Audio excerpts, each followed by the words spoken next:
All right.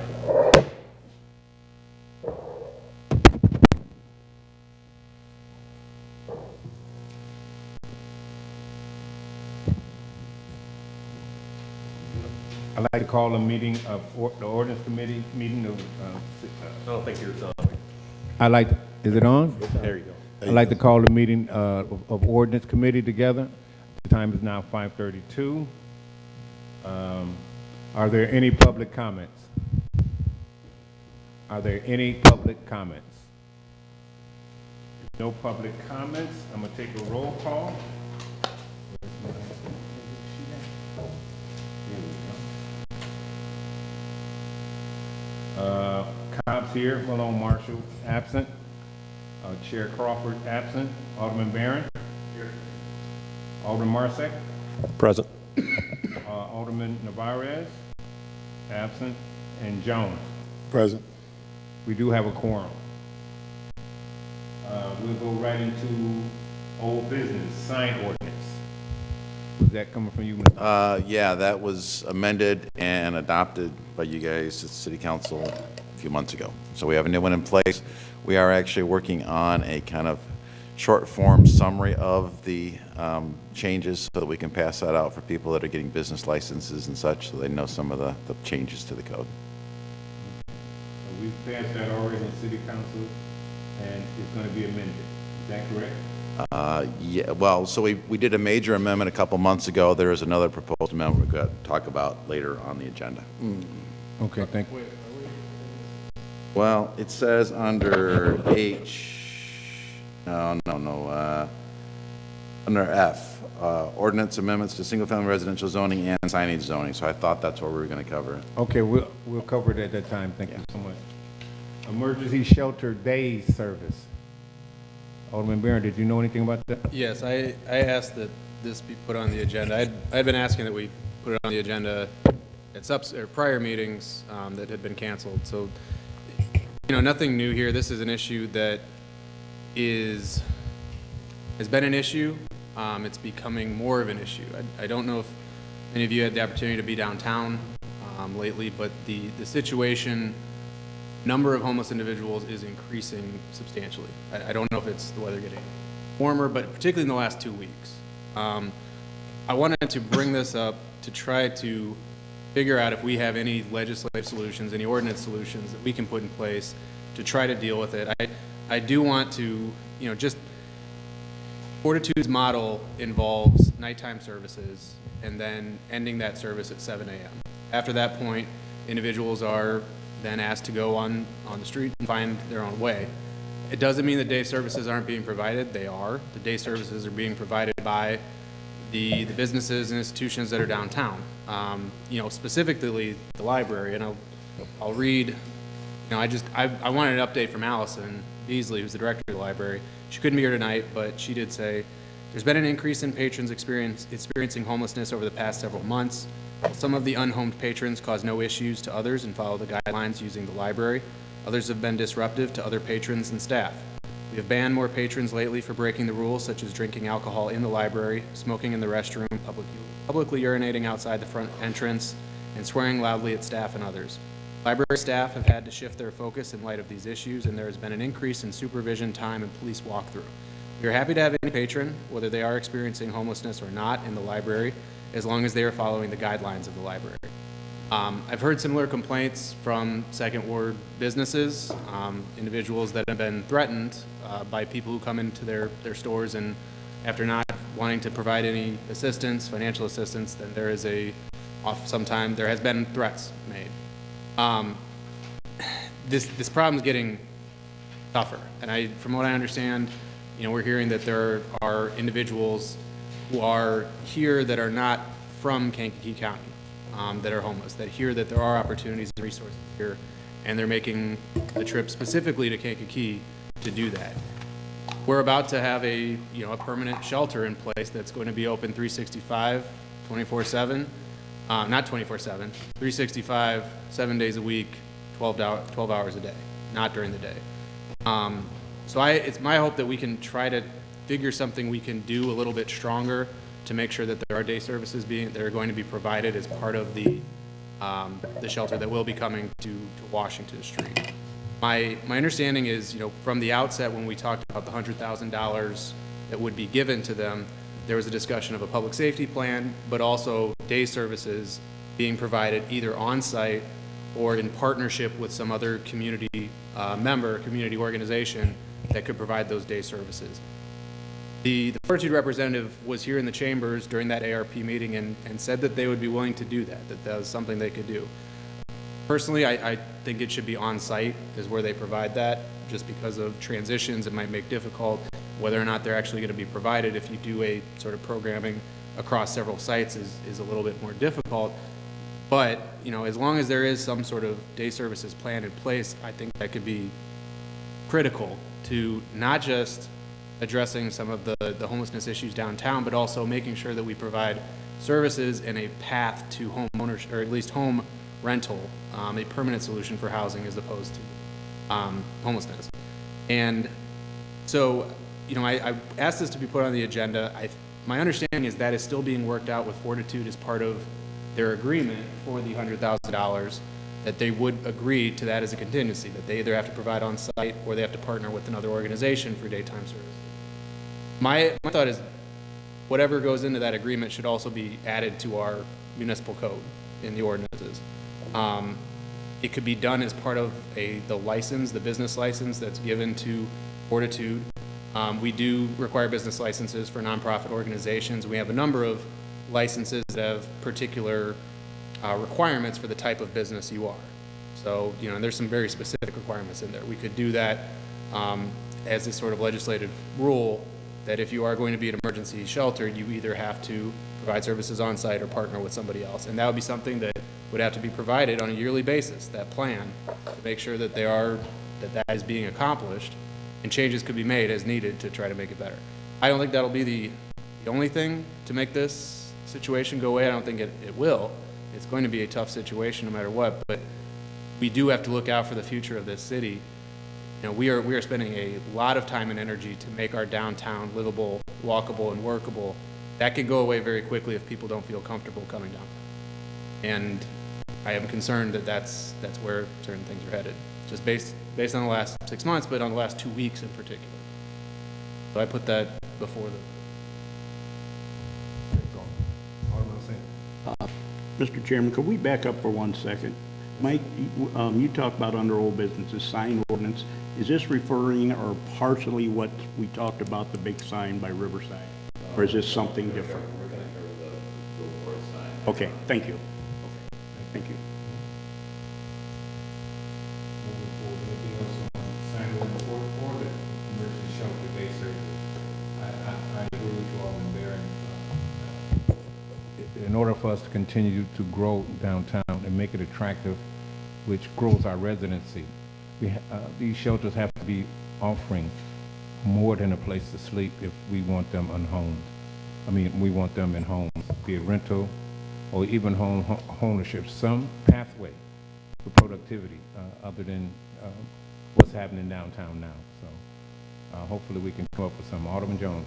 And I totally agree with that, because I don't want us to come a town almost like certain other cities we're seeing, i.e. San Francisco and all of that. You really got to we want to grab a hold of this. I don't know how we need to do it, but it is something I agree with you, Alderman Barron. I've seen that the uptick of it. I don't know what's going on. There's been a lot of more people like they're coming from somewhere. I don't have the answer to it, but it is something where we're making a serious investment, and we're downtown. We definitely have to do something.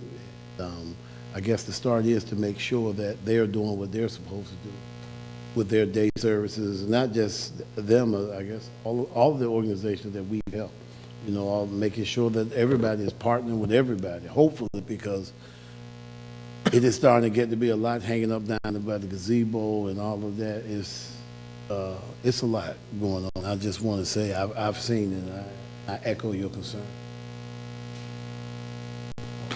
Just to mention, this actually came up in a kind of department staff meeting the other day, and there is going to be a continuum of care meeting, which is essentially all the social service agencies that work in and around Kankakee, in early April, I think April 6th, if I remember the date right. And homelessness and day services is absolutely something that Barbie's going to have as a discussion item on the agenda. So there is some effort to coordinate that. Where it goes, I don't know yet, but. Chairman, if I could ask the mayor, I mean, I know you've had a number of conversations with Fortitude, tough conversations around public safety plan, day services, something that they are anticipating as part of the $100,000. They don't plan on doing these. What about he stood right here when we asked him, as part of the $100,000, if it would either be day services on site or partner with another. I guess the answer to the question is no. I think they said that's the goal they want to get to.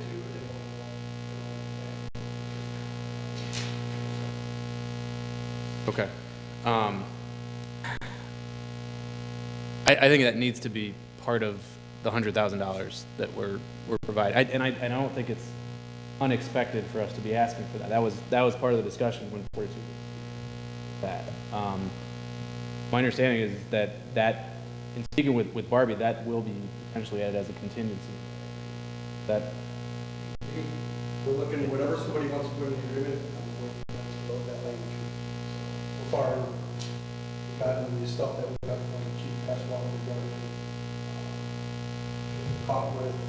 Part of it is if they are urinating in the bushes, then they're issued a ticket to the main.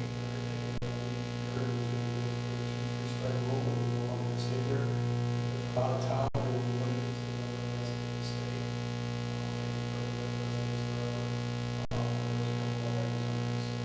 Daycare is part of it. But the contract's in negotiation. Contract done except for conditions the city. I would very much hope that is part of that. I mean, I think Barbie is drafting one, but I would be happy to draft some too.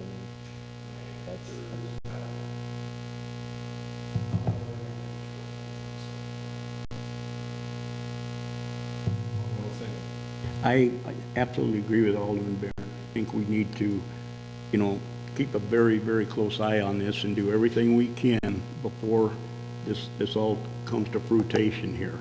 There's a situation at the border and we think it could never come to our town. But people are being shipped into Chicago by bus or however from the border, and we're 60 miles away.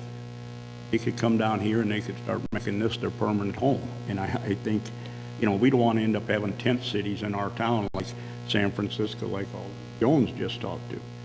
I think we need to look at this, and we need to look at it real hard, and if we don't have things in place, they're going to do what they want, and we're going to, police, fire, hospitals are going to be dealing with these kind of situations for the next 30 years or more. We'll all be gone, but, this is our city, and we need to control it. Anybody else?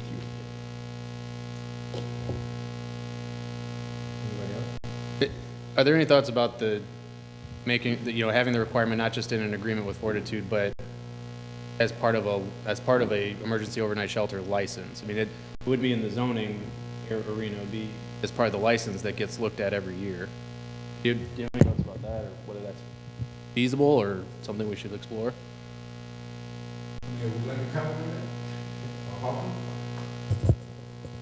Well, it would be relatively easy to amend the code to make that a required condition of any emergency shelter we're doing in the zoning, so we could do that. I don't think it would be a problem if additional use permits already been granted. We've imposed requirements on various businesses that are active. As long as we're not totally making it possible for them to function, then it's not a claim. It's not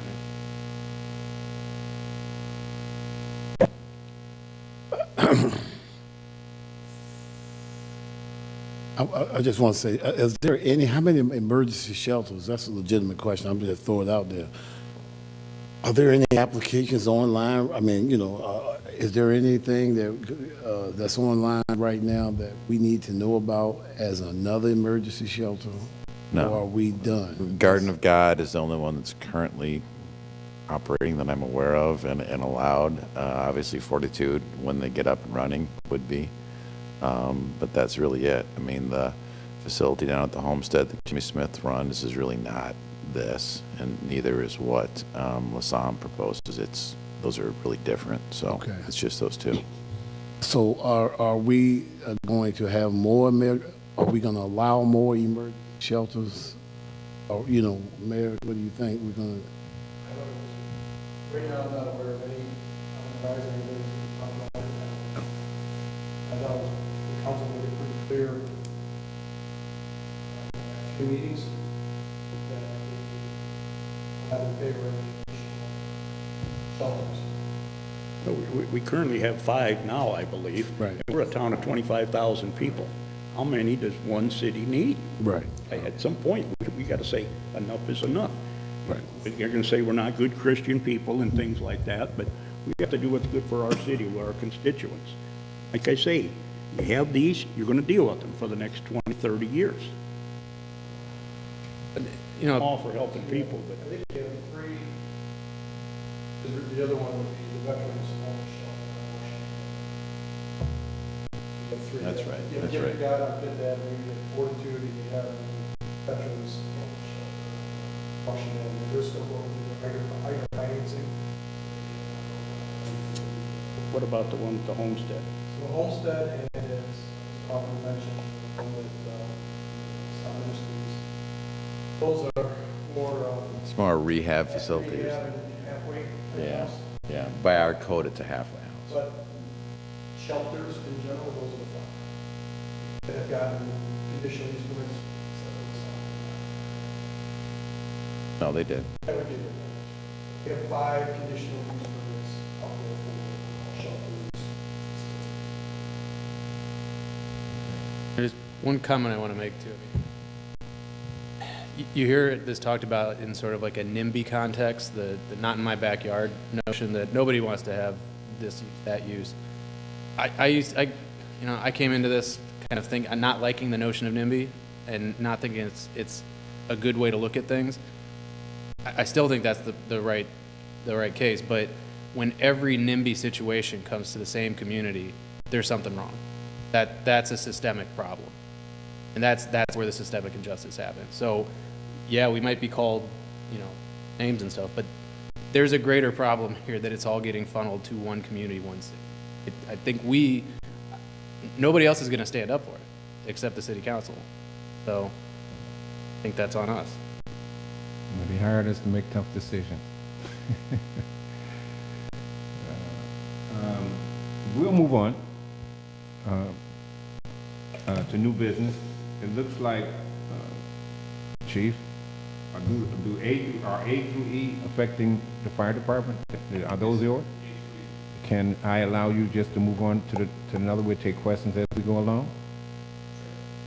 The floor is yours. Thank you. So I got a chance to go on vacation, and I'm going through the section 14 proposal, which references the fire department, specifically the fire protection portion. So our first portion of that code is a false alarm.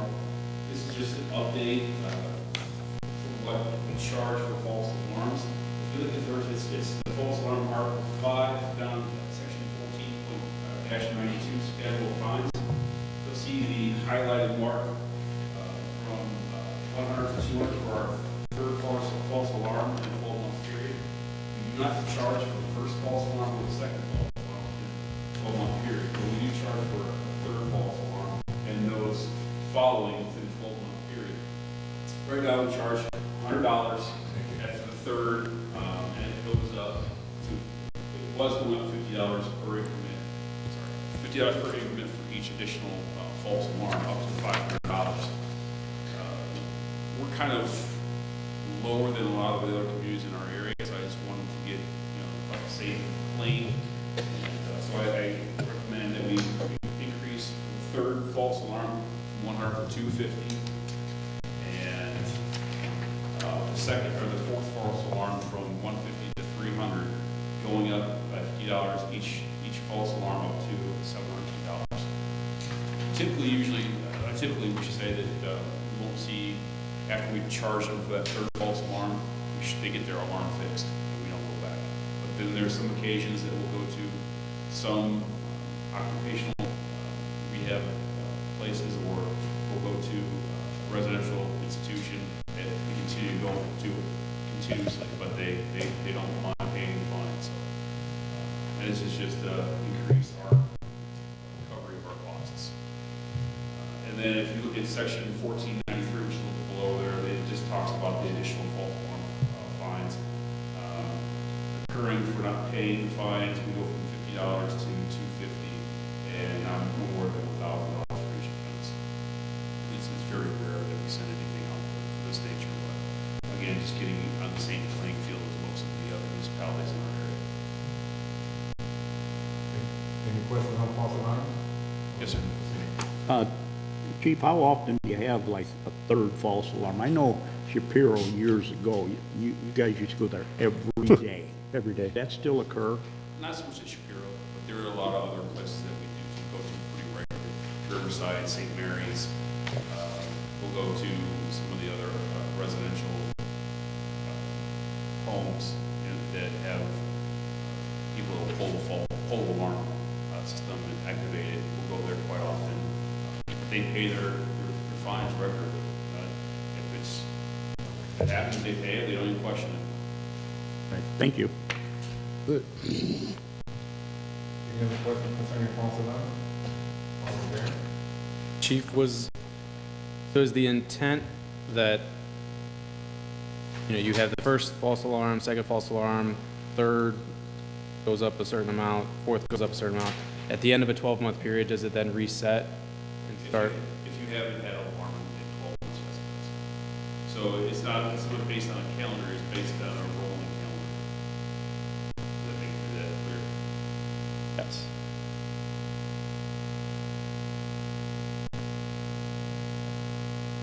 Okay. Any other questions? Knox box? Okay, Knox box. We just add an additional requirement for Knox boxes, and this is for multifamily residential structures. Right now, we require them for 3 or more units.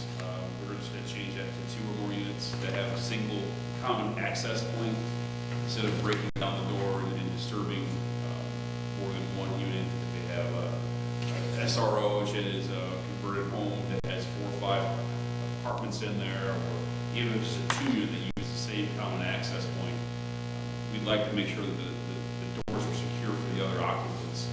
And it also reduces the cost for the homeowner, the landlord, that we're not breaking down the door on a regular basis. We do have issues where we're going to regular residential units, on a more recurring basis.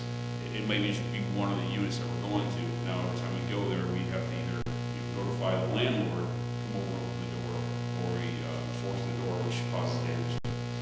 This is just another,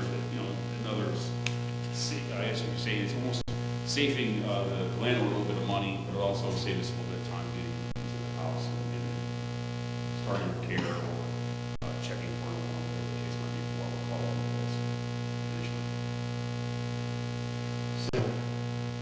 A knock box system, so is that like a lock box? Where It's a lockbox, yes, that the fire department's the only one who has access to it. Call that, yeah, It okay. has the keys for, if it was a 2-unit, it would have both keys, the key to the front door and then a key to probably each individual unit. Are there knock boxes in the city now? Yes, there's plenty of them, but we don't, there's only certain requirements that we have, this is an additional requirement. And that additional requirement, would you repeat that? It is multifamily residential structures, 2 or more units that use the same common access point.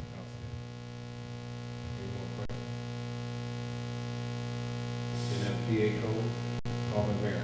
So is the expense for installing the Knox box, is that on The landlord. the owner? Yes. And how much are those typically? So you can get a single key or double key unit that is roughly $250 to $300, and then if you get a bigger unit could be up to $350. But the cost of the new doors, if somebody install it, would be, you know, 2 times that. So we're sending this that multifamily properties have a knock box? Any family with 2 or more units? They use the same common access point. They, So okay, they use the same, okay. It's the same hallway they enter into their units. Okay, then we're gonna require that they have a knock box. Yes. Okay.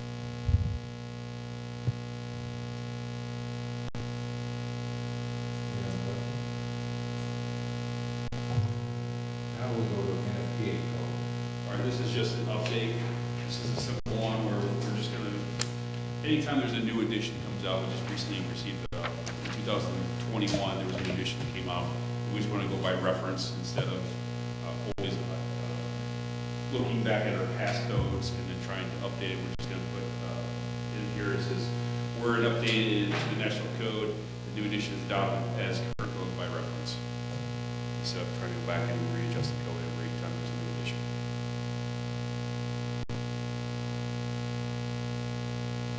And this is the code that we use for fire prevention efforts.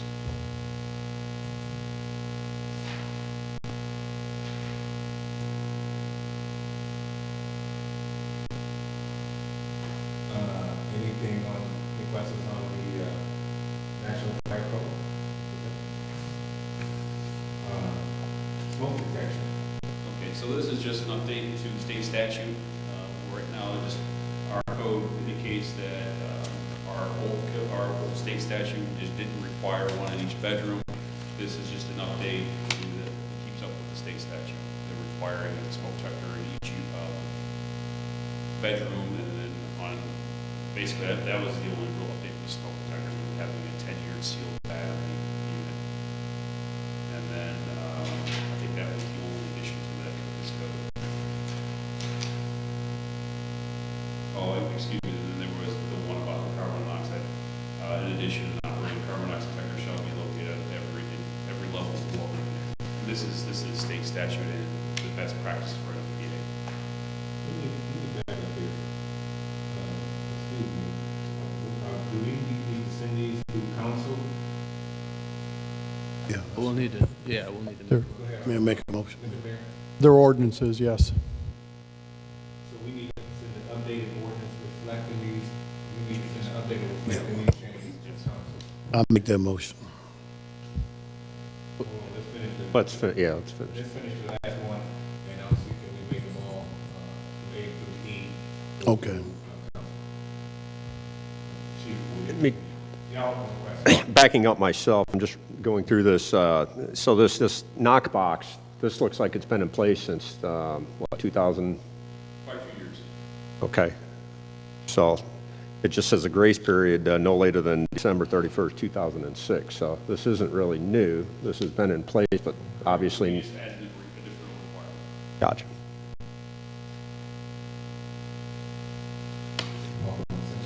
I know this is state law, chief, but I gotta tell you, I gotta disagree with some of this. I've got one building, I'm a landlord, okay?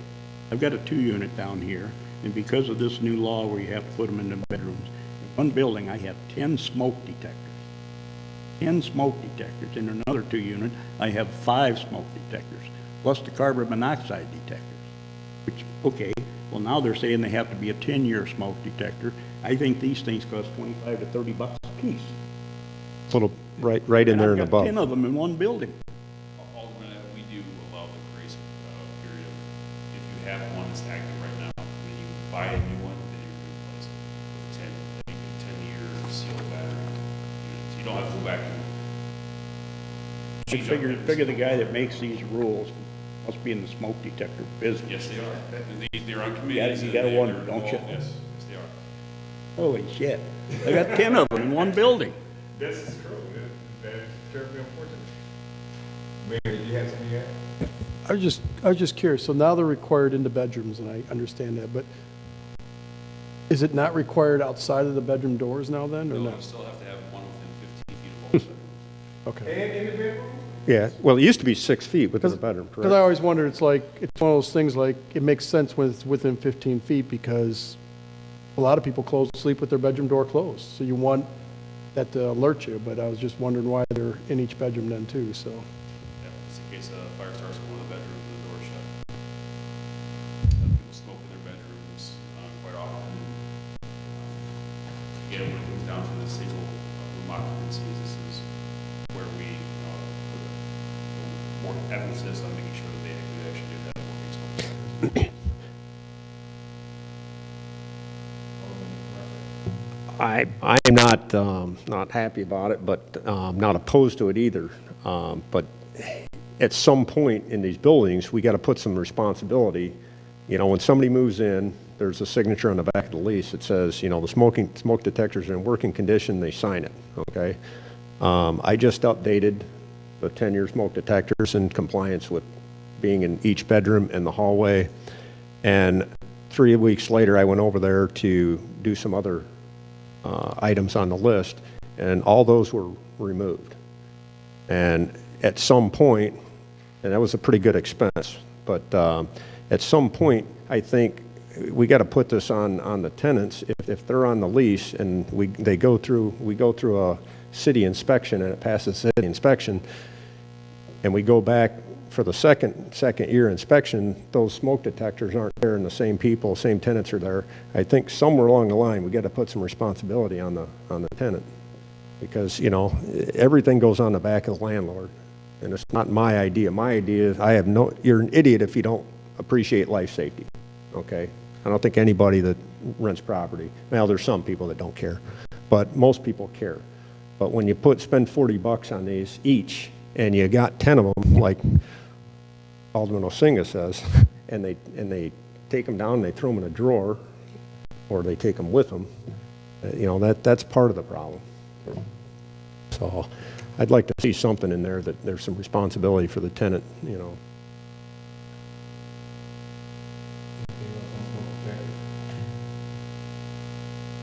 Fees for service. Okay, this is a new one. This is an addition that we have to make. Right now, we do fire, life prevention, safety inspections for a lot of businesses and residential structures in our city. Typically, we go back more than once for reinspection if it's a violation. Right now, we do not charge for that, but code does the same thing, but they actually do charge for re-inspections after the second re-inspection.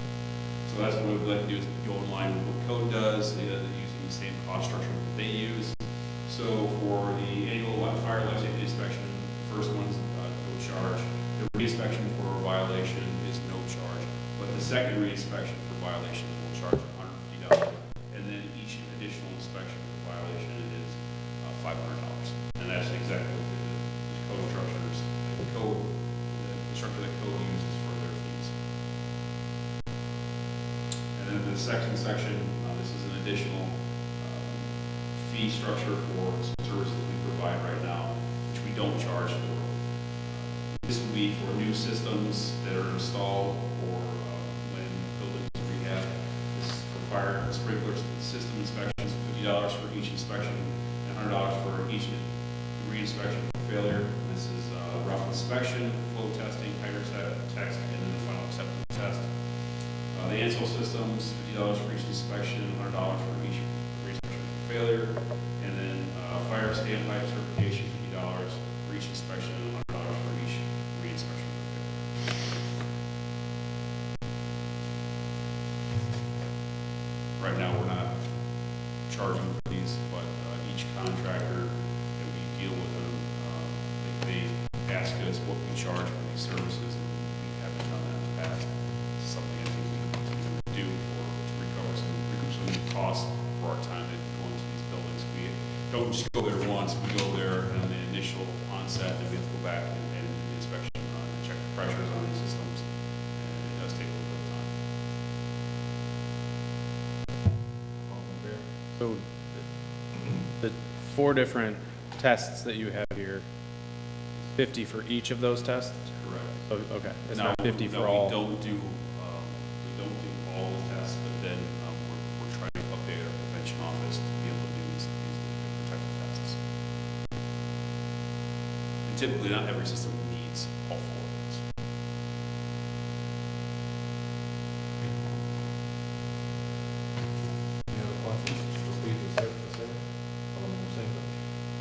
other communities charging accordingly, what you're charging here, or want to charge here?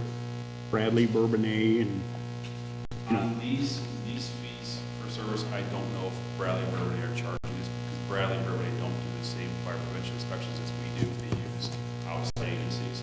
Our prevention department is actually leaps and bounds ahead of our community neighbors, their fire departments in that aspect. This is roughly just a starting point for us. It's probably low, honestly. Probably could charge more, but I figured we'll start, $50 for each inspection.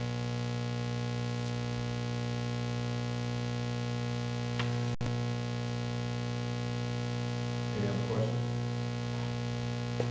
So do we need a motion for A through E to combine them and send them to council? I'll entertain a motion that we combine A through E to send to council, the updates to council. Is there a motion? I'll make that motion. Need a second.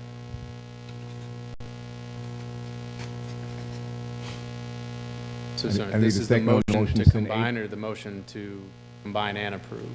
Let's go, a motion to combine, Alderman Jones. Motion just to combine. Yes. Now I need a second. Second. Roll call, Alderman Jones. Aye. Marsack. Aye. Alderman Barron. Aye. Alderman Osinga. I'm not on this committee. Who was before? Me. I'm an aye. I keep thinking we need 4 people here, and I'm looking at seeing 4 people. That motion was to combine A through E, and it passed. I need a motion to send A through E to City Council. So moved. Got a motion by Alderman Jones. I need a second. Second. You can't second. Who seconded? I first. Oh, one of y'all? Oh. It don't matter. Seconded Alderman Marsack? I called first. He called it. What? He was first. That was you? Sorry about that. I need a second on the motion then. Second. Motion was made by Alderman Marsack, second by Alderman Jones. Alderman Barron. Aye. Alderman Jones. Aye. Alderman Marsack. Aye. And I'm an aye as well. A through E will be sent to City Council. Approval. Ordinance amending single-family resident zoning and signage zoning. It could be no more than Mr. Hoffman. Can we demonstrate? Yeah, hang on a second. I'm trying to get this hooked up, but I can start talking while I'm getting it working here. So 2 topics, fairly unrelated, but both related to zoning, I guess. The first one is regarding billboards. We had an application for a billboard on Wall Street, just south of the railroad tracks.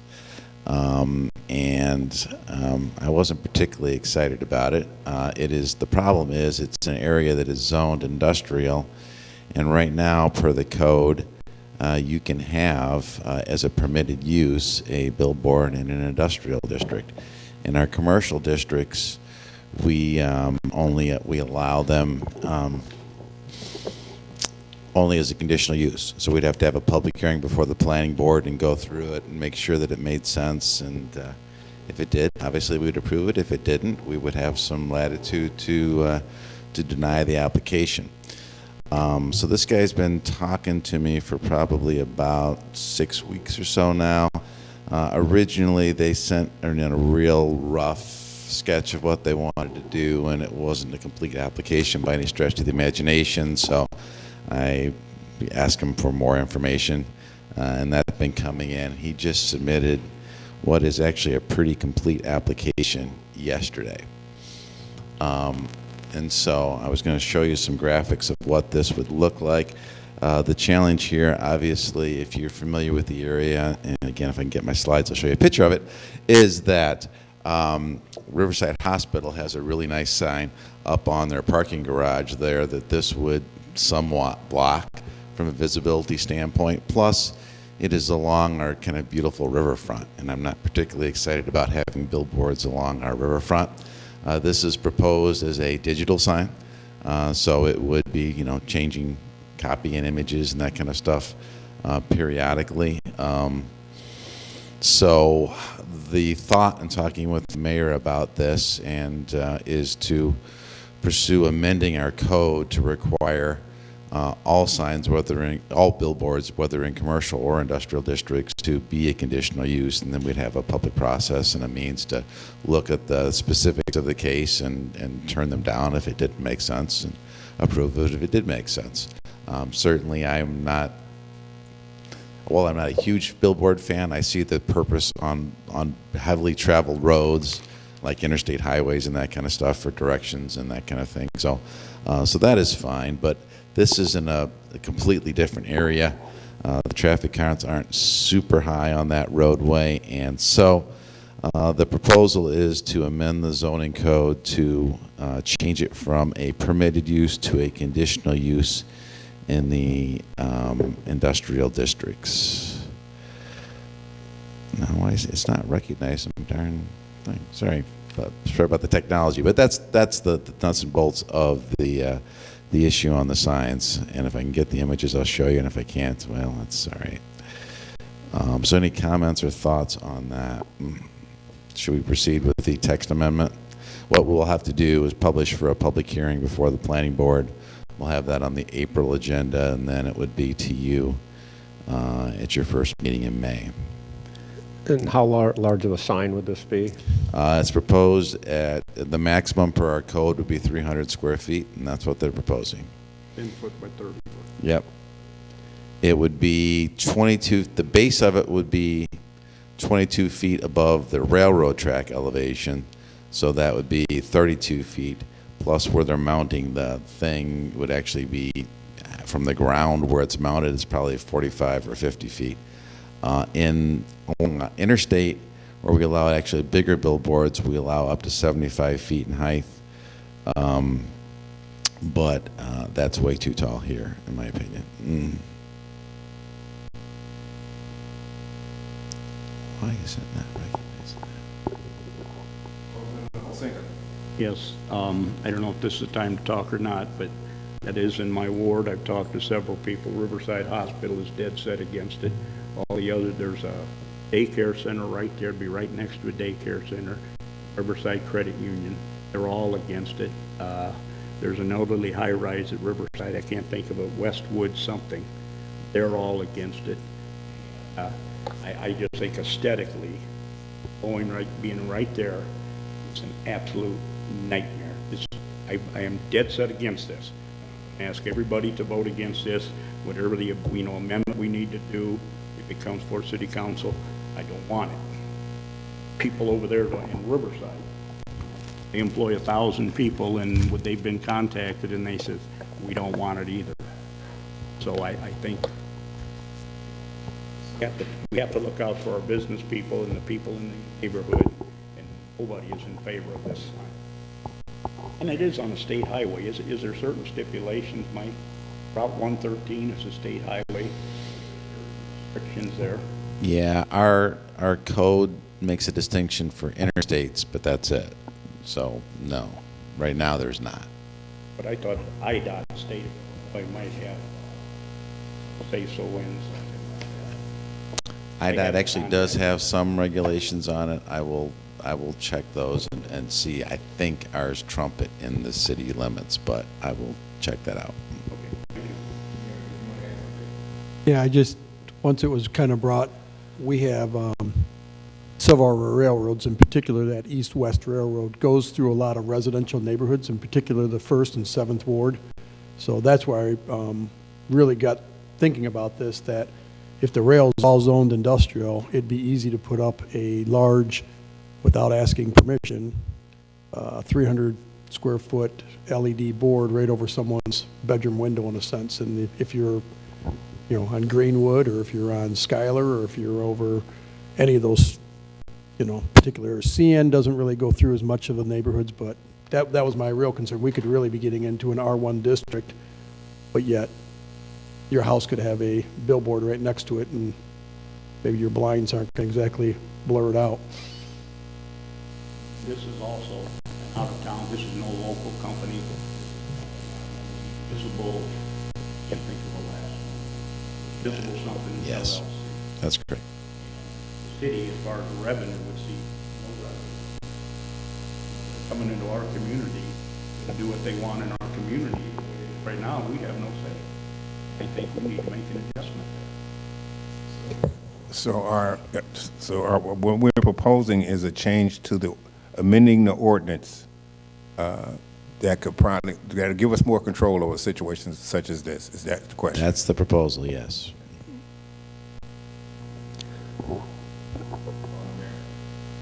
Can I make the motion? I'll- I'd like to make the motion that we recommend the text amendment to require a conditional use permit for all signs within an industrial zones to the planning board and to the city council. Second. Roll call. Thank you. Roll call, Alderman Jones. Aye. Alderman Marsack. Aye. Alderman Barron. Aye. I'm an aye as well. This motion would be sent to planning and council. Was that the motion? That is correct. So I finally got my slides, so I'll just go through them really quick. The area that they're talking about is really at the north end of that area where it's labeled I-1. That's the map they supplied. That red line is basically where they're talking about putting the billboard. Here's a photograph of that area right now, and you can see Riverside sign. Well, they want it right there? That's basically what they're talking about. That red box would be where it is. So it would be a little bit higher at the height that they're talking about above the Riverside sign, but it seems out of character, out of context, and the wrong spot for a billboard in my estimation. So, I agree. now this is my rendering of what they submitted to me, so, but it's, I think, pretty accurate based upon what I can tell scale-wise. So, and you know, and this would be digital as well. So here's some renderings of what they're proposing. Like, it is two-sided, right? It is, well, it's two separate signs essentially on one pole. You can see it's an overhead view there, right? Angled, so you're going to be able to see it from both northbound and southbound Wall Street, and when you're kayaking on the river and pretty much everywhere else in view of that. So yeah, it's not a good thing. And when you're a patient in the hospital, too. Yeah, absolutely, absolutely. Well, the brightness has been addressed in the code, but they have their place, and this obviously isn't the greatest use for one.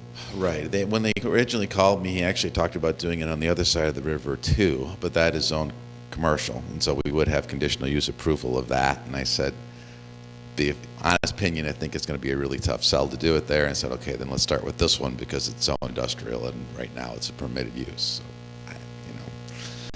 So I got a call into to Mike Sanchi, and I'm going to talk to him about the timing of this and when their application was in, and see how we can navigate it. But we'll do the best we can to put a stop to that one. Okay. Another thing that we've been working on is some amendments to the zoning code. We've got a situation in town where we have literally thousands of non-conforming lots in our residential zoning districts.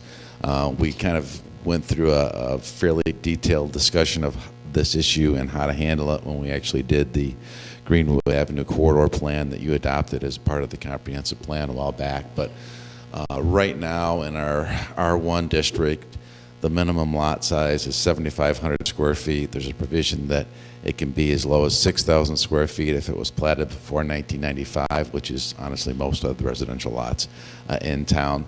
And in reality, we've got a lot of lots that are considerably smaller than that, in the 2,400 to 4,000 square foot range. We also have a situation where in our R1 district, we require a 30-foot front setback.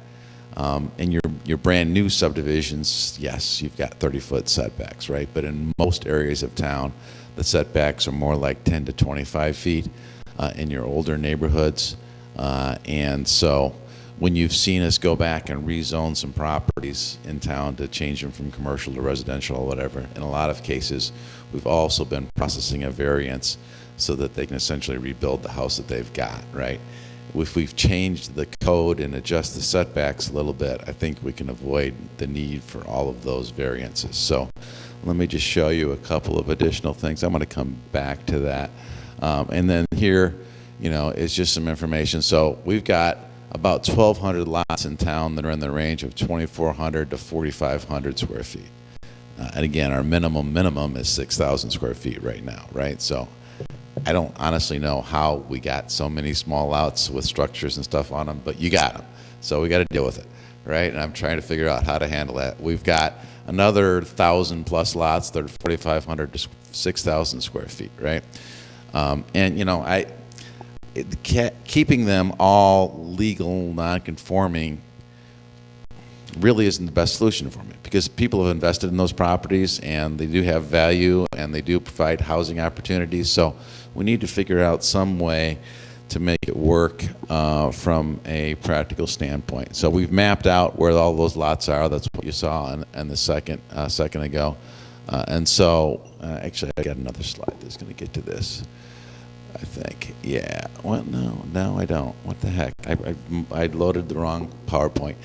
Anyway, so what we're proposing is to do two things. To create a new residential zoning district, which would essentially be your existing R1 zoning district, but only use that on kind of the periphery of town where we've got lots that actually kind of meet that standard, right? So in your newer subdivisions, there's some to the far east, there's some to the far west area where we do have lots that are closer to 7,500 square feet, some are 6,000 square feet. You do have space to have a 30-foot front yard, and that existing zoning actually kind of fits those areas. And then the older parts of town, what we're talking about is modifying the existing R1 to reduce the lot size. So right now in the code in R1, it's a minimum 7,500 square feet unless it was platted before 1995, in which case it's 6,000 square feet. What we're proposing to do is change that so the minimum in R1 is 6,000 square feet, and you can go down to 4,500 square feet if it was platted prior to 1995. So I'm not going to allow any more new lots of a smaller size, but I am going to allow some of the ones that are already existing to be conforming, and therefore you could rebuild the house and get a loan on the house and all those things that have been a problem. That's what we're suggesting.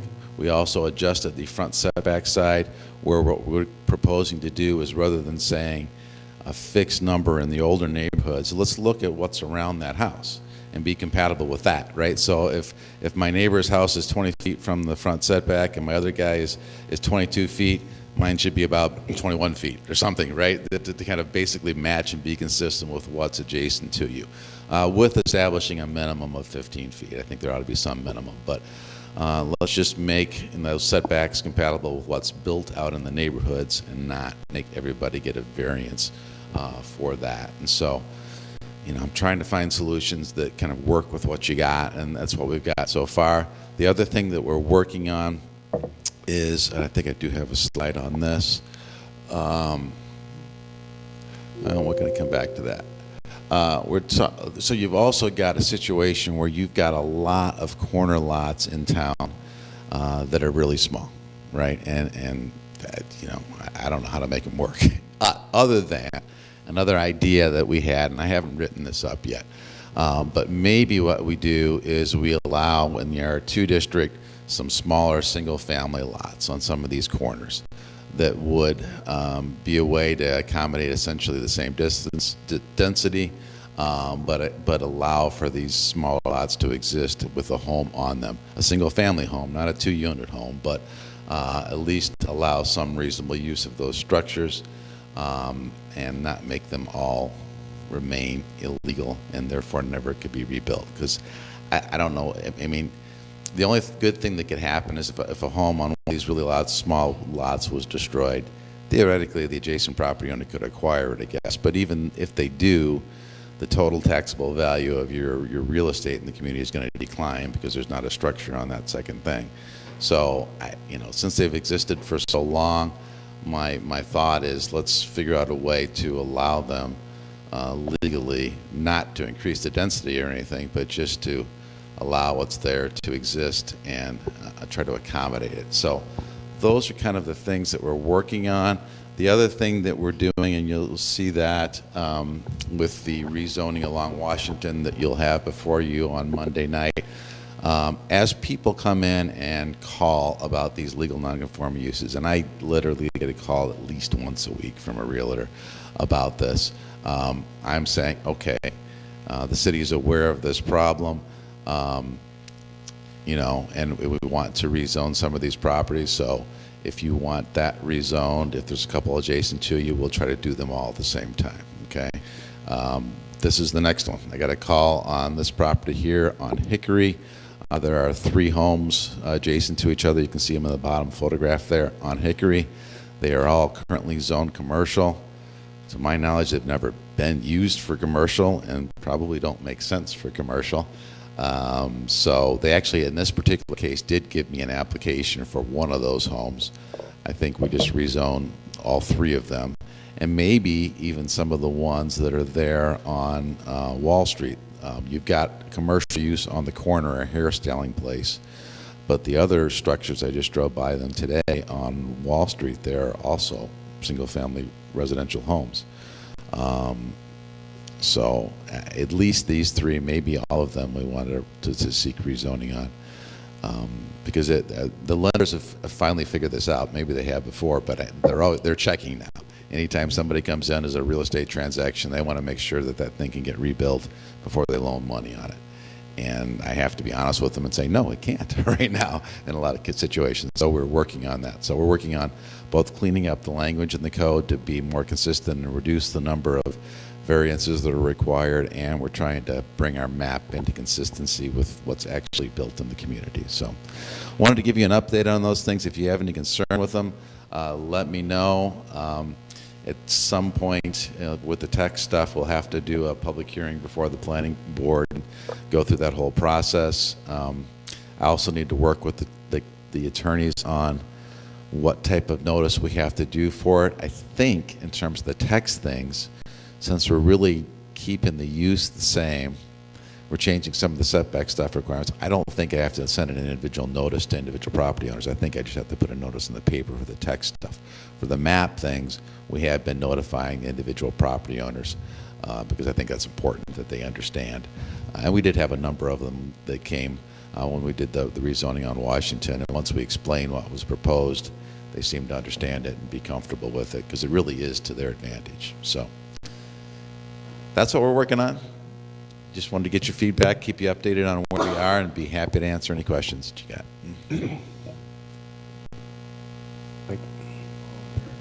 I just want to say first, this would be great to make this change. I can't believe it doesn't cause more problems in real estate transactions than it does. I know it causes problems, but it should cause a problem for pretty much any home being sold. Yes. And so I'm glad we're taking that. The idea with the variable setback, would you need to have a survey of the neighboring properties, 2 to the left, 2 to the right? I mean, would that substantially increase the cost for doing a survey there? Because you kind of have to know the distance, or would you just kind of eyeball that based on? I think what I would do is go out there, take one of those little laser things that measures distance and just do it, you know, rather than making them get a survey of all the adjacent properties. I think it doesn't have to be to the centimeter, you know, it could be approximate, so. Yeah. Okay. Chairman? My only thoughts here, I mean, like a good example was the one on River Street that burned, you know, and versus tear it down. You know, there was quite a bit of discussion on setbacks and what was going to, you know, and, you know, when he did get it done, it looks pretty nice and it's back on the tax rolls. Some of these properties, though, I guess I would, I like the idea, but to a fire, you know, point, some buildings are, you know, 3 feet, their eaves are 3 feet from the next door, you know, property. So as long as I think, you know, that if we were going to allow them to rebuild it, that would be something that would be discussed with the fire department, because I think obviously opportunity, you know, I mean, over on, it was North Harrison, next to Tyler Tall's place. I was like, Jesus. I mean, the houses, they build those in Chicago like that, but when you lose one house, you could lose three. Yeah, no, I completely agree, and I did not change any of the side yard setback requirements in the code for either of the districts, right? So right now, you have to have a 5-foot setback on your side, and it's 7.5 feet if you're a corner, right? So that gives you at least 10 feet between structures. I didn't change that. So in some cases, you wouldn't be able to rebuild the house exactly where it is. You'd have to set it back a little bit farther, so there is some space in the future between some of those structures that are really close. At least they'd have the opportunity, to put something on there.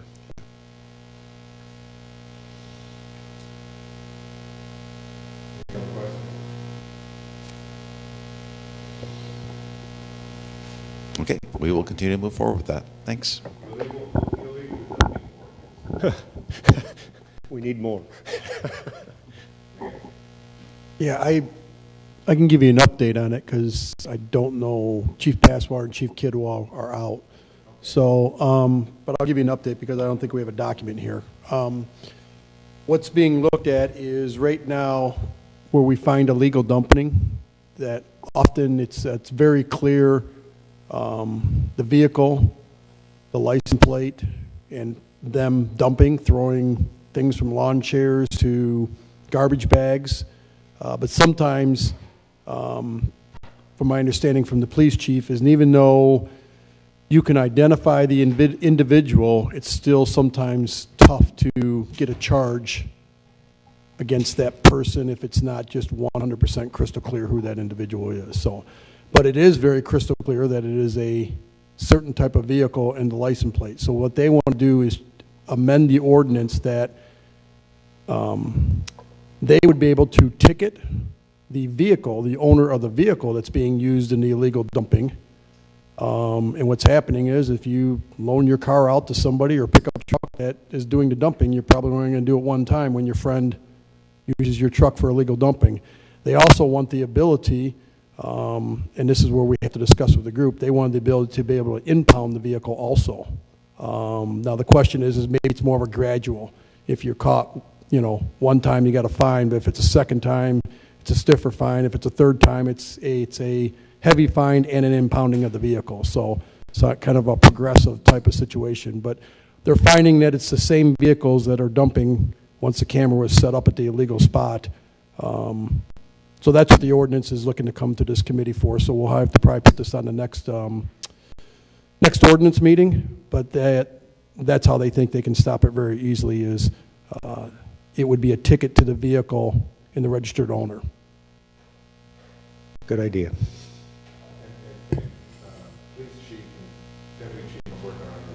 Yeah, they're working on it with legal. They're actually at some training yesterday and today, so they couldn't be here tonight.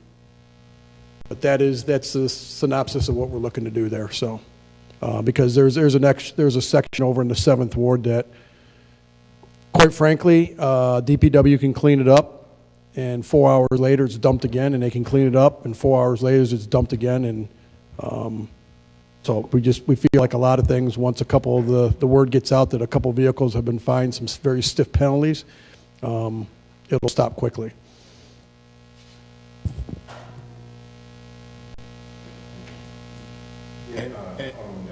And Mayor, that impound thing is really good because what would that be, like $50 a day or what we can get? Well, when you impound a vehicle, it's a $500 fine, plus you have to pay the towing company and the storage when you get it out. I think that's what they initially wanted to come out with, but I've heard from a few people that might be a little aggressive right out of the box. But that's up for the committee to decide that maybe it's a progressive thing. Maybe it's the second time that your vehicle could be impounded or third, but it would be up to what this committee's recommendation is. But they do want to have an impounding component to it, just because somebody that continues to just ignore the fine, quite frankly, it might be cheaper for them to pay the $500 than actually dispose of it properly. That's a lot of people may not have a problem with that when it's not in your ward, but when it's there and it's just amazing all the time you come around it, that's crazy. You say, man, this is just ridiculous, So if you get them about 2 times and say, hey, man, we gave you 2 times, and the next time you're going to get impounded. And that comes with the $500 fines. And I believe that would be a good deterrent. I don't think that's too bad because it's terrible. If you go around that curve Actually, that's not 7 no more, but again, it's just bad on any side of town. People are allowed just to dump anything. It's like a dumping ground. So I'm all for it, 100%. Thank you, Alderman Jones. Anything else on illegal dumping? More questions? Ordinance amendments to Chapter 19, itinerant merchants and transient vendors, and Chapter 21, licensees generally, new application and newly proposed fees for food trucks, mobile vendors, and peddlers. Can we come back to that? Let me make a phone call. I thought Clerk Gall was going to be here for that. Yeah, she told me she wasn't gonna be here today. She said, well, we must discuss this in another committee, Alderman Barron. Barbara. Economic development, we didn't have a forum? Mayor, did you So say? the goal was actually bring this to city council on Monday night.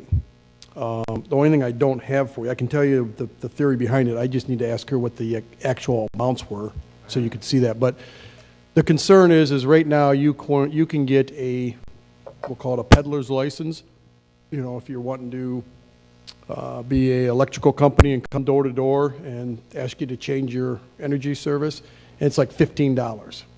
And you can bring in 20 people and it's like $100 and some. It's not much. It was to Clerk Gall. My office and her office gets a lot of complaints from people knocking on a door for utility switches and different types of business.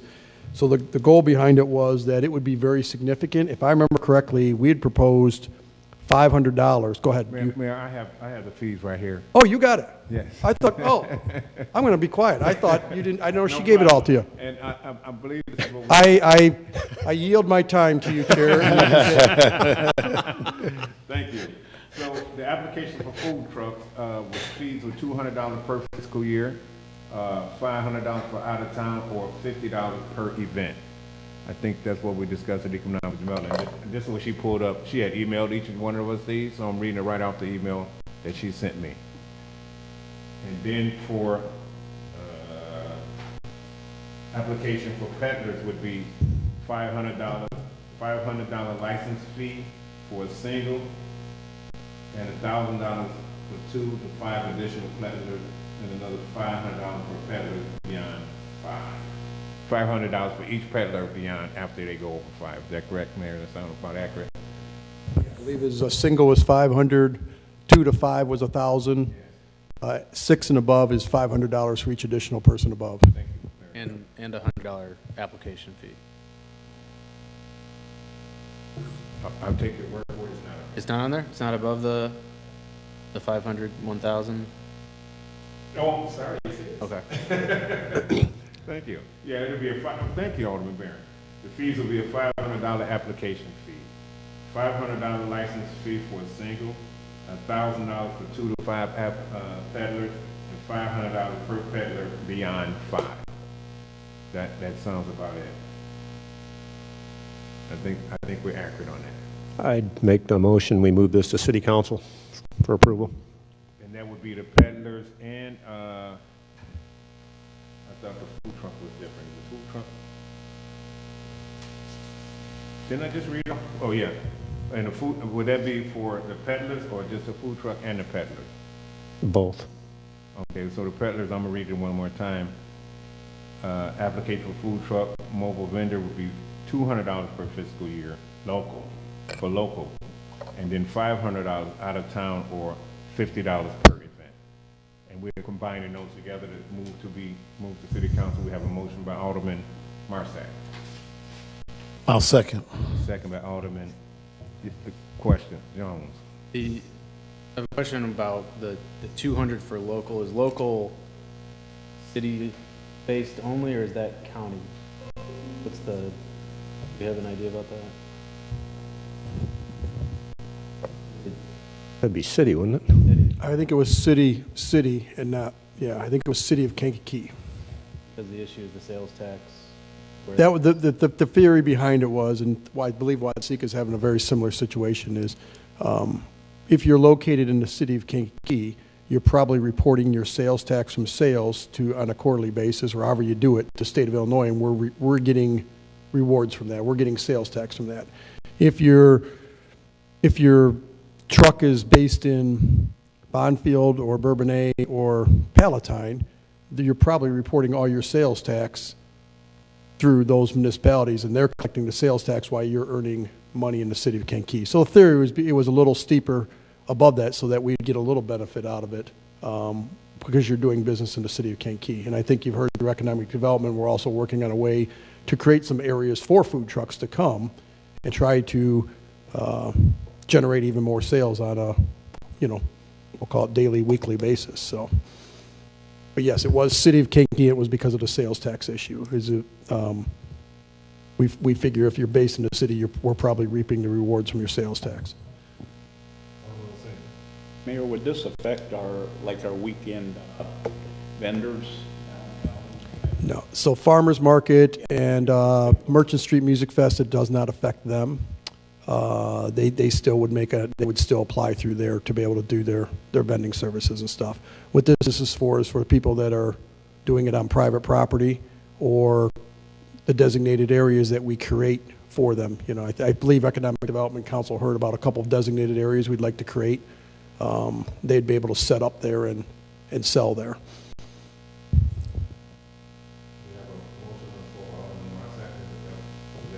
Yeah, no second. Yes, sir.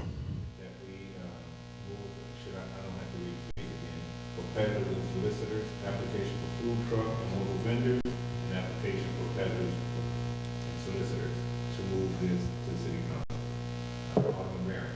Aye. Alderman Jones. Aye. Alderman Marsack. Aye. I'm an aye as well. We'll move this to the city council. That'll be on Monday's agenda. Fantastic, thank you. Wait a minute. Okay. Amending zoning ordinance to designate alcohol and drug treatment inpatient and outpatient as conditional use in all commercial zones. Sounds like a Hoffman, what that you there? I asked that it be added to the agenda here. During a conversation at a prior committee meeting, this issue was raised about whether or not a drug and alcohol treatment facility could operate within the city with or without any sort of zoning review, conditional permit review. I took a look and conferred with Director Hoffman. As it stands now, an outpatient drug and alcohol treatment center can operate within any commercial zone without a conditional use permit. A inpatient drug and alcohol treatment center can operate in the C3, which is the downtown district, without a conditional use permit. That seemed a little out of whack to me. We require a conditional use permit for a phlebotomy location. Right. But this seems to be one that we would want an extra layer of review, to have conversations about appropriate hours, about loitering restrictions, about whether or not they're going to go to a continuum of care meetings to talk about day services, whether they're going to provide day services. That's part of this issue. So I did ask that be brought to ordinance, and I would ask that we make a recommendation to make a text amendment to the zoning ordinance so that drug and alcohol treatment centers, inpatient or outpatient, would be a conditional use in all commercial zones. I like it. We have, I would entertain a motion for that. So moved. Moved by Alderman Marsack, second by Alderman Jones.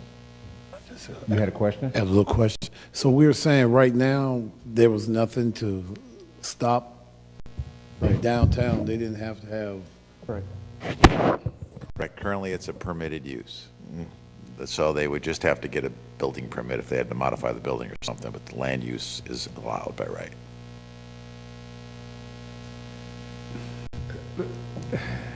Are there any treatment centers in the county other than Kankakee?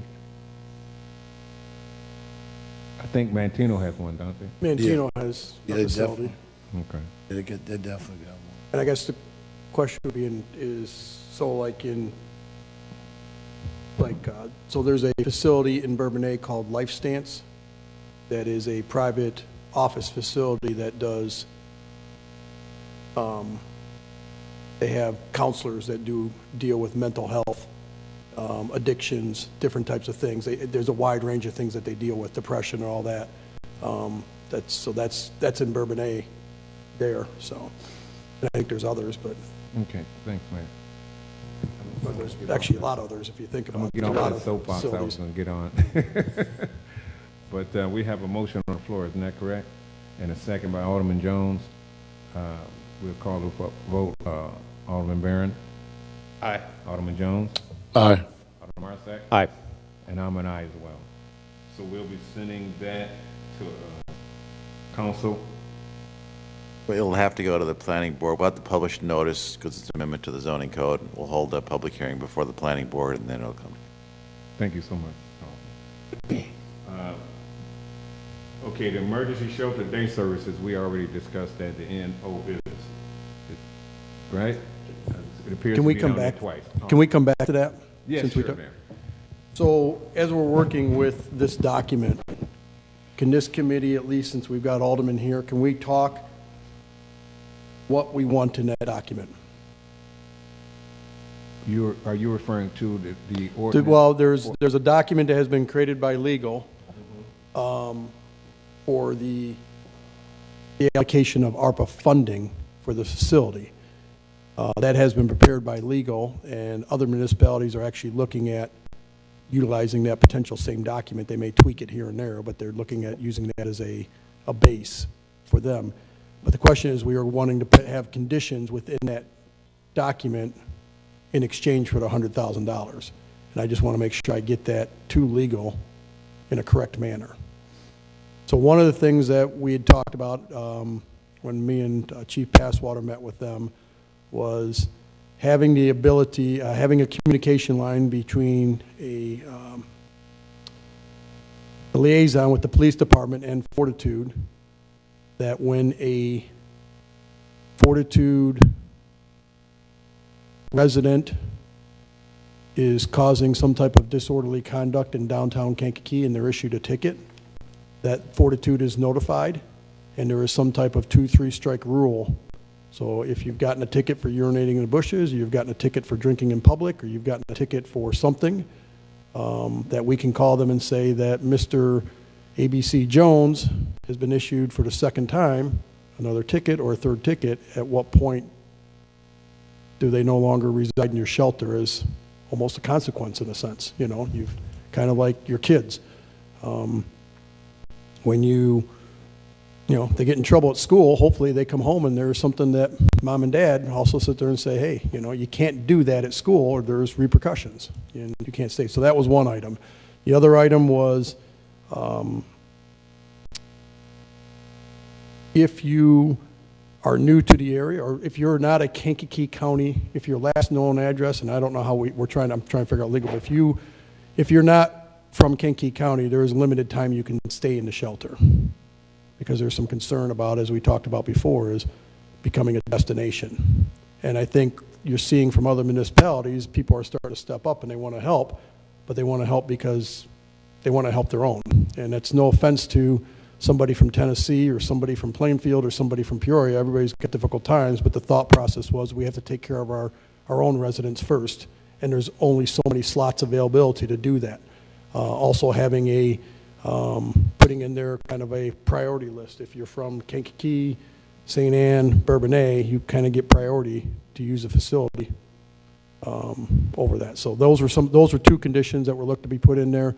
The third piece is if the new facility, when it's built, there is a lobby area that the police, they don't necessarily have access into the sleeping quarters, but they have access to be able to come into the lobby area and say hello or talk to somebody. So those were three conditions that were going to be in there, but I'm hearing some other things we'd like included. So I'm just trying to get that, whether you email that to me or you want to voice it now, but everybody's asking for the document, and I'm saying it's not ready, but because we don't have everything that's put in there yet.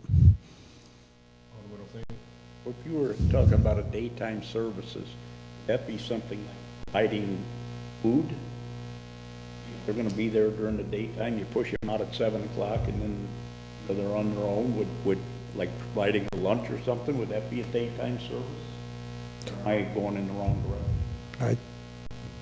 I think the concern is Shelter. is at 7 a.m. in the morning, people are pushed out of a building, Correct. and they spend the next 12. 10 to 12 hours trying to find somewhere to be. Loaf. And that's currently the depot, the gazebo, parking lots, the library, office buildings. It's everywhere, and it's causing a problem for businesses and people downtown. To be quite frank, and I've talked about this in department heads, and we talked about it this morning, and we talked about it last week. There's a new business owner on Schuyler Avenue that says, hey, I want to help, but I'm getting more people coming into my facility wanting to just relax, use the restroom, panhandle for money than I'm getting customers. Been there. That can't work for that person to survive as a business.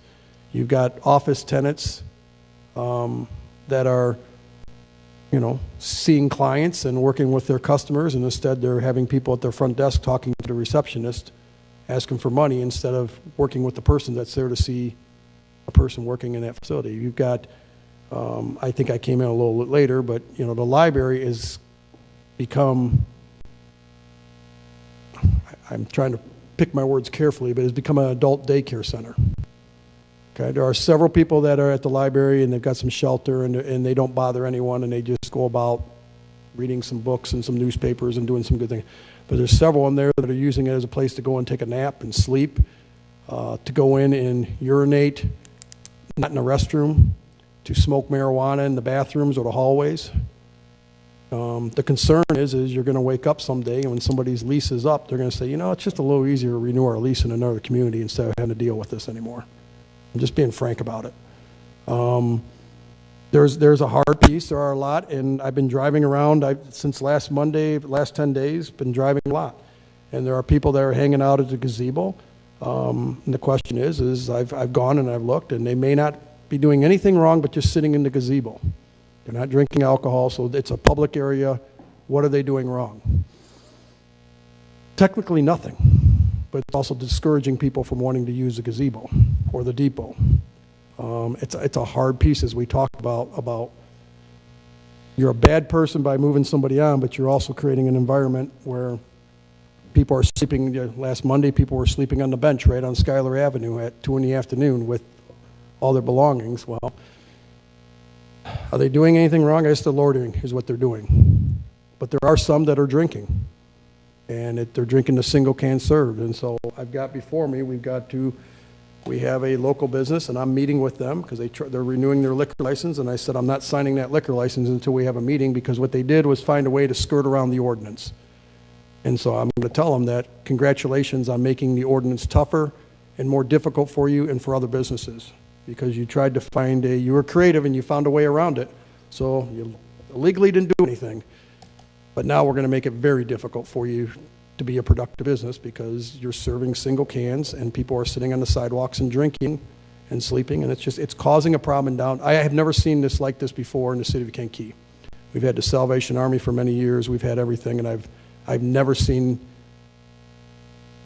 our daytime look as much so, to the point that even our police department is now going to put a dedicated officer just in downtown Kankakee only, walking. Those are resources. Is that resource better somewhere else in the community? Maybe it's perfect in downtown. Maybe we do need that in downtown for our businesses coming into summer. Maybe that's not a bad thing. But, that costs money. And people say, well, how does that cost money? Well, that's an officer that maybe isn't in a particular neighborhood or helping or interacting in some other ways that they need to in the community. They're just going to have to be downtown moving people along and writing tickets. But it's very critical. We're writing tickets for it if you're doing it wrong, because I want to go back and say this one person continues to cause problems in downtown Kankakee, and they've been issued 2-3 tickets. The tickets don't mean anything, but there can be repercussions from the tickets. You don't have a place to stay at the shelter if you're getting 2 or 3 tickets. You're going to have to find some other accommodation somewhere else. That's a little harsh, but You know, as I said, you don't send your kid to school, and if your kid gets in a fight at school, there's probably repercussions at home. Maybe they aren't on the sports team that afternoon. Maybe they're not playing the next game. Maybe they don't have their Nintendo Game Boy for a weekend. Maybe they can't go to the prom.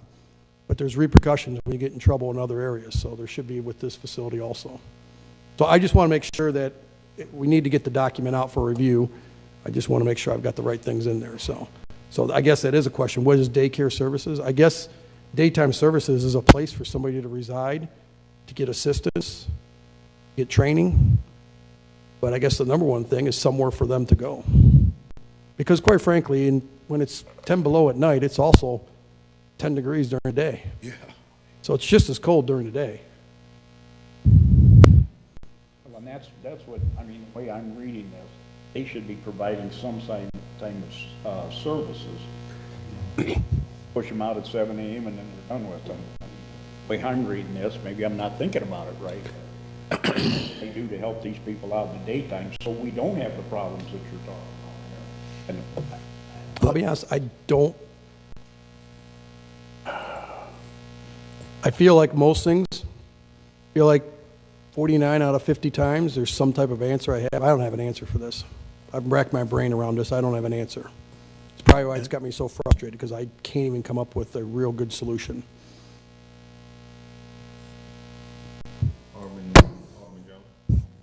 Yes, and Alderman was thinking the problem with it though, and I can understand it.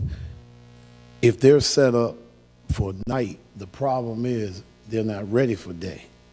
You know what I mean? Because volunteerism is bad, and if they don't have the money to pay somebody, and you're only set up for night, who's going to run the day crew? And the day crew, I don't know, I'm just going to shoot a number. It may cost an additional $100,000 a year to get staff to staff day. And maybe they don't have $100,000 to staff day. And I'm just saying, so I understand you, Mary. It's tough because they want to be a help, and we need that help because, yes, at night, and it truly is needed in the daytime because, yeah, you let somebody out to be loitering in our community, that's not good at all. I mean, because they don't just loiter around, and with all due respect, crime may come from that, you know, just loitering. They don't intend to do nothing, but one thing may lead to another. I mean, it's tough, but, and I do get it when you say they need to do day services. Well, day services cost money. And we may have to look at this brand. And when I say look at this brand to find out, okay, at night it's costing this, how much is it going to cost you during day service? To get a real understanding coming from him, and then he'll say, hey, and when the only reason I'm saying that, I'm thinking about Mr. Tyson, because he would have a real understanding about it. Say, hey, this is what it's going to cost. We'll need so many people to keep them, to man it in the daytime. And maybe I think that was some of the reason maybe our Salvation Army might have left, because it got expensive, volunteerism went down, and you can't do it. So they are doing the best they can do now, but it's necessary. It is true. It is needed. And nobody, I mean, I hated to see somebody at 7 in the morning. You know, how do you do that? You know, you put them out, it's freezing, or, you know, it's hot. It could be, you know, the same. So I don't know. I mean, it is tough. It has you stuttering and going back and forth, because then they may say, well, we'll just pull it all together. Well, they pull it. What happens to the people? I don't know. I don't know. Do they still stay here? We still deal with it on the street? Or I don't know. You know, I don't know. You can't budget. How you going to budget for something like that? I mean, it's.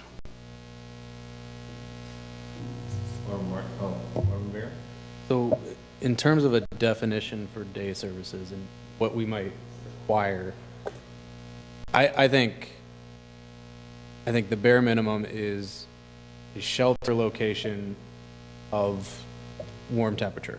Okay. I think that's what the library is currently providing.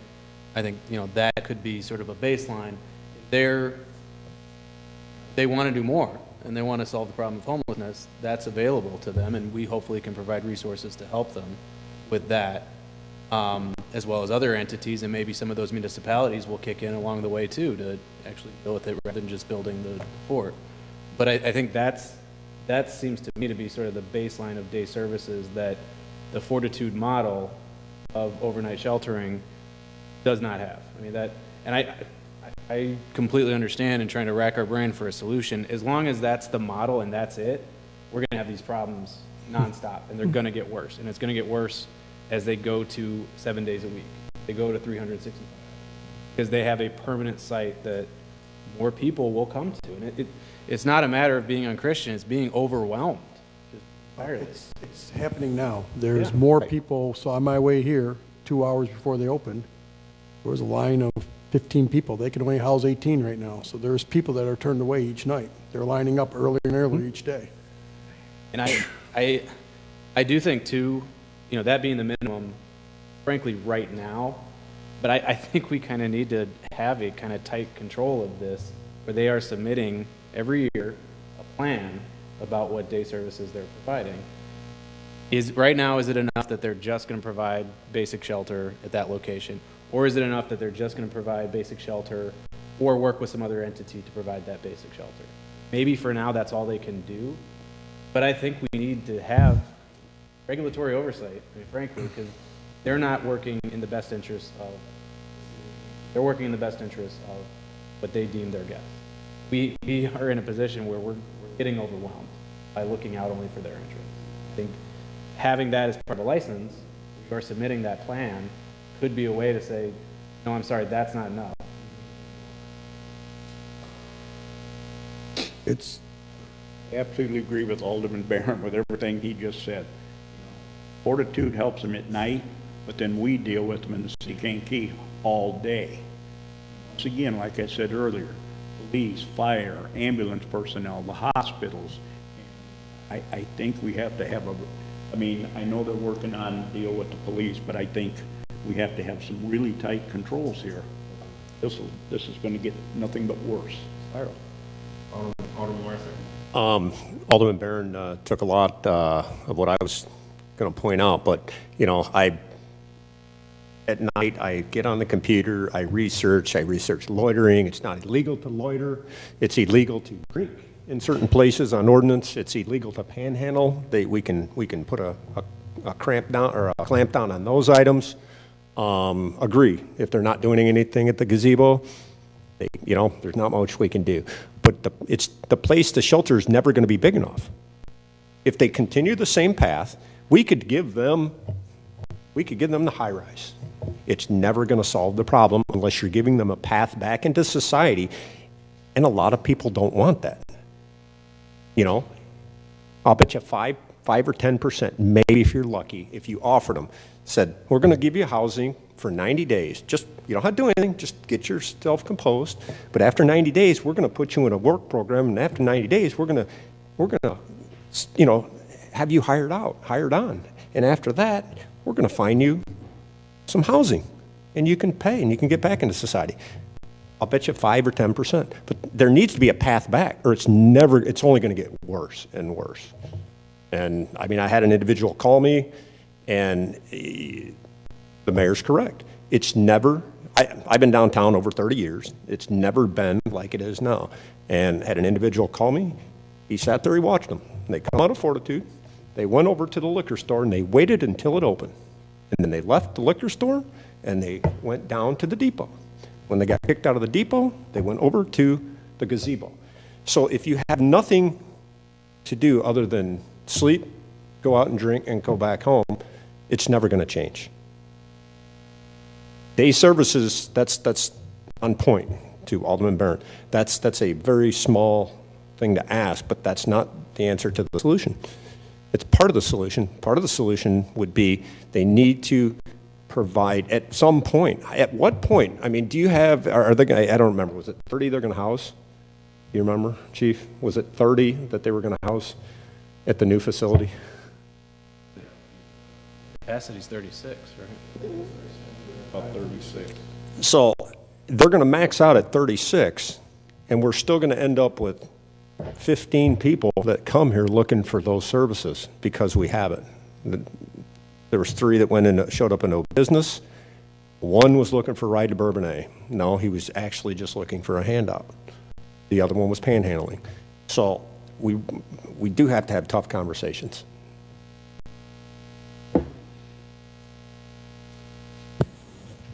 So is shelter location of a warmer location is bare minimum? I mean, there's more, but I'm just, That's for definition of, I think that's asking if necessary. But I do think, I mean, we need some sort of regular ability to check on conditions. You know, I don't know if that needs to be an agreement, that can be in a license that we deal with. Point, but I think they know that this request. Appreciate it when yeah, I'm open to all ideas, because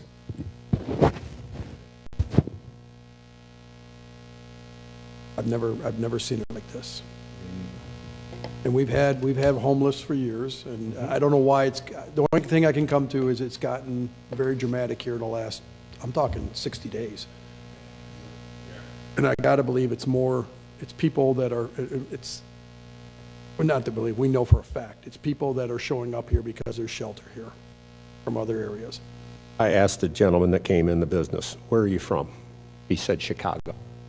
So, I mean, obviously other places, they're going, hey, Kankakee's the place to go, you know. Well, Chicago is terrible too. It is. When I say terrible, it's terrible both ways. I mean, homelessness is real. And that's where, I mean, we're talking about fortitude, but to Mayor's point, it's coming. And it's almost like what Alderman Zinga was saying. Man, regardless if they're here or not, we have a real conversation. Homelessness is coming. And they're trying to move out of probably Chicago just because of the danger. That's why, you know, shooting and all that, that's kind of crazy. But, man, it's exploding everywhere. And I wouldn't have never thought it would be in our little town. But, you know, sometimes you try to put blinders on. But the reality is it's coming. And, you know, I didn't know, I didn't come down there at the time you did in the evening where you say 15, 18 places, 18 people or whatever, but I'm pointing over the chief and them, and man, then they're gonna have to deal with it. And the Safety Act, what are you gonna do? I mean, they're not gonna be put nowhere. Jail don't want them, but eventually it's gonna just be, it's tough. If it's a tough situation, it's gonna be tough. My understanding it's not a arrestable offense, so it's a ticket. Yes. It's a ticket that won't be paid. Could be paid, but probably won't be paid.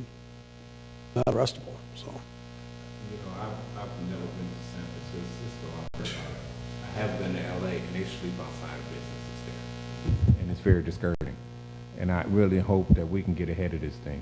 So when people are bringing their clients or visitors to the city of Kankakee, I mean, I know people following on hard times, but we need some place to at least try to, they can continue their life if they want to, or be someplace where they're productive. You know, LA wasn't ahead of this. I mean, there's people sleeping right outside of businesses in LA. It's crazy. So we really need to get ahead of this thing. And I think that we are starting to attract those people to say this Kankakee is the way to go, place to go. It's here. We got an issue. We have to resolve it. And my prayer is that we can help, even if it's 5%, become productive members of society. You know, they may encourage others.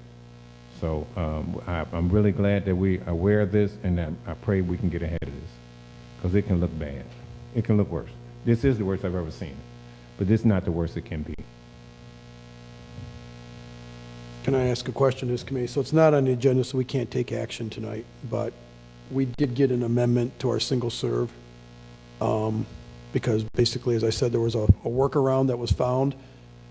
Basically, the new amendment basically says that you cannot, you can't sell a single can serve or small stuff. What happened was they were just taping two together and saying it's not single anymore.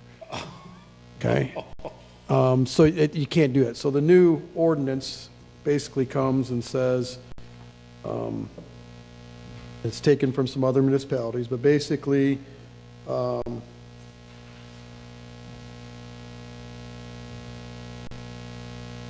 you may not take,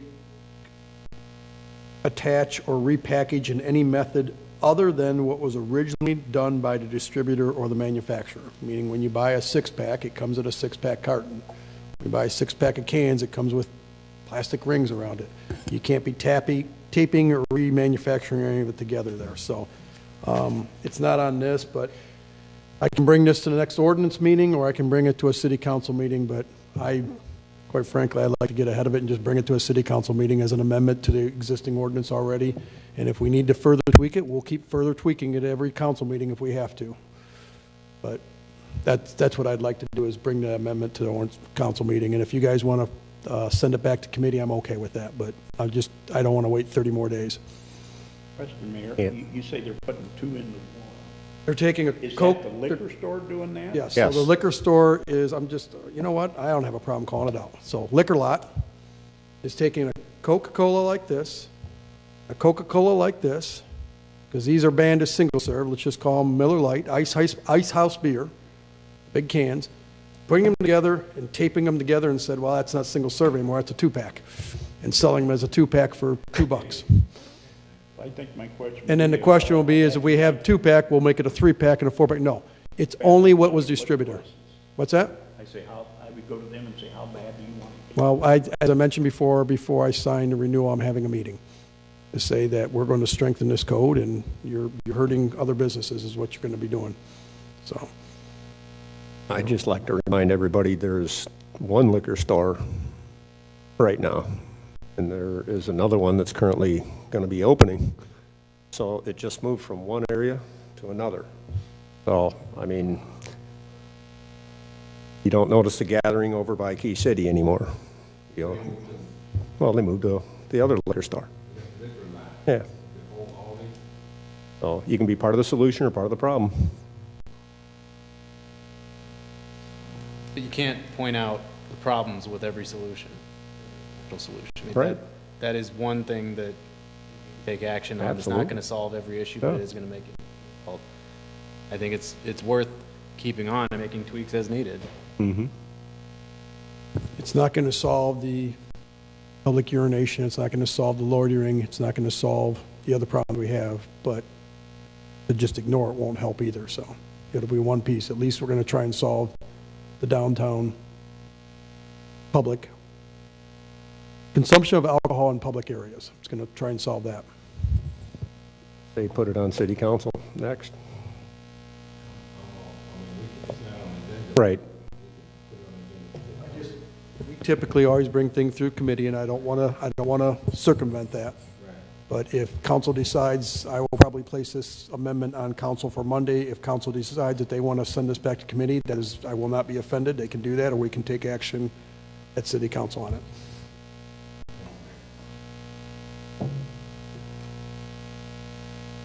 That is all I have other than open questions and comments, and we kind of covered that. Were there anything else any other Alderman questions or comments? Yes, Alderman Barron. Just one comment. We had talked about I believe it was the last ordinance meeting, but about crime-free housing, the crime-free housing ordinance. We didn't put it on the agenda this time, but I'm hoping we can potentially have that conversation again soon. I know that a number of people have been researching it. Chief Passwater he's receiving training on it. I think he's talked to a number of different municipalities that have it, but I think, okay. But I also wanted to get feedback from committee members on who they want to hear from. You know, is it landlords? Is it other municipalities? Is it, who do you want to hear from before we actually put some pen to paper with the crime-free housing ordinance on this? So I have some other questions that I think it'd be good to get feedback from committee members about what this entails, what the list of criminal offenses are, but, I think we can have that next meeting. I don't, you sent me a draft, I think, or a copy of of what that was, and I don't have it with me right now. Didn't you send me that? No, I've seen that. I had the memo that kind of details what crime-free housing is, has a few copies of other examples from other cities. That's what you mean? I thought, well, Pastor Waters here, I thought he brought something up. Didn't we talk about that in public safety? If you go to Rantoul, City of Rantoul, they got it right on their website. I But think, he did, I think, bring it up. I think he did bring that up in public Yeah. safety. I got asked about it. Well, I wish he were here, and unfortunately he couldn't be. He probably could fill in those blanks, but I thought we did bring it up in some committee, and I thought we were going to put it on the agenda. Mayor, please. I believe it was public safety who brought up that. Okay, that's what I thought. So we'll review that, and you know, I don't remember what we had some sort of documentation in public safety. Maybe we can get that too. You don't remember? Were you not here, Alderman Osinga? You don't remember that? I don't remember. Okay. no. I believe What- I believe it was a meeting you were gone, and you were gone, so. In short, it said you will not allow drugs to be sold, manufactured, produced, whatever, you know. Yeah, but on- there was on also property. training for the landlords. There was training, I think Yeah. there was like a 3-hour, maybe a 4-hour Yeah. and- training. Yeah. Council Water, if I'm not mistaken, gave us a little more detail on that. Alderman Osinga. Dave, we do have chronic nuisance ordinance and a nuisance abatement ordinance. But those have you, those? Yes, I and mean, this, to me, that kind of rolls into the crime-free This housing is- ideology here. yes. It's a- I don't know if it has to be tweaked. In my mind, this crime-free housing ordinance is a nuisance abatement ordinance, but stepped up. I mean, a bit more, a step up, but it's the same concept. It also puts a little bit more responsibility on landlords, part of the solution. I know back in the day, we had training. And, you know, you talk about training, we had that back in, make them aware of it, and they went, wow, they didn't know. And they were always very cooperative. They don't want the problems anymore. Nothing else, just to create those relationships between. Okay, thank you. Yeah, yes, sir, thank you. What would it do, like right now, we're dealing with a situation whereas if drugs and stuff is found in a house and, you know, how aggressive is that to get a person out, or do they have more time, and is it based upon how many drugs were found in the house, how many guns were found in the, how does that work? Because I believe we're dealing with something. You talk about nuisance abatement order? Right, and, or with the teeth of the new one, you know, if you're gonna do that, I mean, how many times if drugs are found in a house, is that automatically a mask? One time. Nuisance abatement? 3 within a 120-day period. Correct. So any incident that occurred 3 times within a 120-day period that is non-domestic violence. I mean, crime-free housing can be what you want, but it would be, at least according to the versions that I've seen, it's if criminal activity occurs on the premises, that's a violation of the lease. That can be grounds for next steps, whether it's eviction or taking other remedial action to address the problem. Okay, thank you. Any other Alderman comments or questions or concerns? With that, I would entertain a motion to it. With that, I would, Chief, you okay? Mr. Hoffman? Good. Any final thoughts, Mayor? No. With that, I will take a motion to adjourn. So moved. Second. Motion made by Alderman Barron, second by Alderman Jones, all in favor? Aye.